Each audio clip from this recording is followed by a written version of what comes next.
ରାତିରେ ଶୋଇଥିବା ଅବସ୍ଥାରେ ଜଣେ ମହିଳାଙ୍କୁ କାମୁଡ଼ି ଦେଇଥିଲା ଏକ ବିଷାକ୍ତ ସାପ। ତେବେ ସାପଟି କାମୁଡ଼ିବା ପରେ ମହିଳା ଜଣକ ନିଦରୁ ଉଠି କ'ଣ ଗୋଟିଏ କାମୁଡ଼ି ଦେଇଥିବ ଭାବି କାହାକୁ କିଛି ନ କହି ପୁଣି ଶୋଇପଡ଼ିଥିଲେ।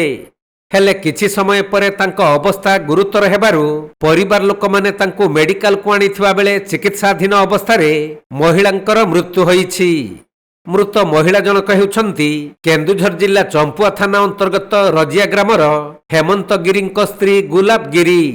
ତାଙ୍କ ସ୍ୱାମୀ ପ୍ରାୟ 15 ବର୍ଷ ହେବ ଘରୁ କୁଆଡ଼େ ଚାଲି ଯାଇଥିବା ବେଳେ ଚମ୍ପୁଆ ଉପଖଣ୍ଡ ଚିକିତ୍ସାଳୟରେ ମହିଳାଙ୍କ ବ୍ୟବଚ୍ଛେଦ କରାଯାଇ ତାଙ୍କ ସମ୍ପର୍କୀୟଙ୍କୁ ଶବ ହସ୍ତାନ୍ତର କରାଯାଇଛି।